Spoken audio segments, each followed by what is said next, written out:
Hi, it's Dean Burry and I'm back on the Tracing Colville trail again. If you haven't been following up to this point, I'm a composer from Canada. Back in 2019, I followed Alex Colville, a Canadian war artist's journey through Europe. And it is now 2023 in June and I am picking up the trail again in Italy. In the last video that I posted, I was in Naples and Mondragone and a little bit more to the south, and I've now had the opportunity to travel a little bit more to central and come to Monte Cassino.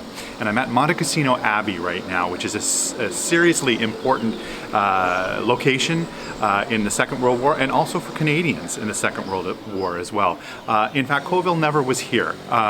Part of the Tracing Colville project is really not just exploring what Alex Colville did, or what I did 75 years later, but also just kind of tracing the Canadian experience in the military and the war as well, the Second World War.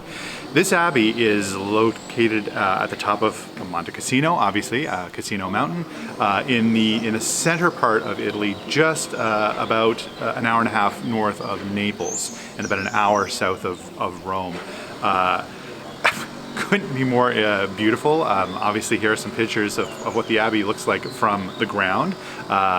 In fact, last night from our little farmhouse, we were able to see the Abbey up above. I was a little concerned this morning because it was quite foggy, but of course it's a mountain, so you know, in the morning you have the fog, and then magically the fog and the clouds opened up, and I could see the Abbey at the top of the hill, and it's an absolutely beautiful day as well.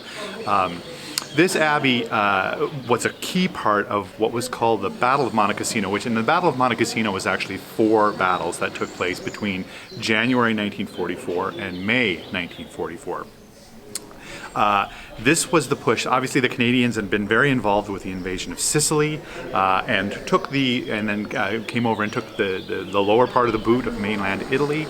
And there was a hope that the Germans would retreat all the way up the peninsula, and the Allied forces would just be able to follow. But it really didn't happen.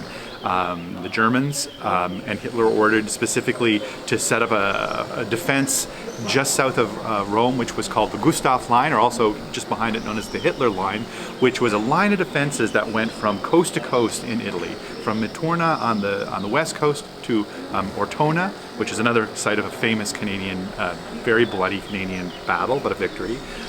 So a line of defense that crossed, and the geography-wise, it couldn't be more perfect. There's a series of mountains, and in fact, one of the only passes up is through the Liri Valley. And again, Canadians were very involved in that. And if I turn you around here, then you can see out through there the Liri Valley, and how there's another set of mountains on the other side.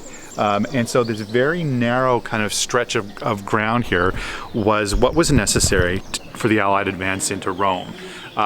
This abbey has a commanding view, and I'm going to take some more video along the way to show you of the whole area around. And you can only imagine how German artillery, with the time to prepare, would be able to pinpoint exactly where it would land. So artillery fire, mortar fire, Panzer tank fire from up in the mountains was able to really hold off 4 different battles, 3 battles that happened, and it involved a lot of New Zealand soldiers, Polish, interestingly, and I'm going to be going to the Polish cemetery after this, because oftentimes when we think of the Polish forces or Poland, we just think of it being over at the beginning of the war, but a lot of free Polish fighters and the Polish military was able to continue in the war, and in fact they were key in taking this monastery and also a lot of the surrounding areas. So I'm going to be visiting that a little bit later. We're going to kind of go and do a little tour of the Abbey now, and I'll stop in and kind of add things along the way. But this is Tracing Colville at Monte Cassino Abbey.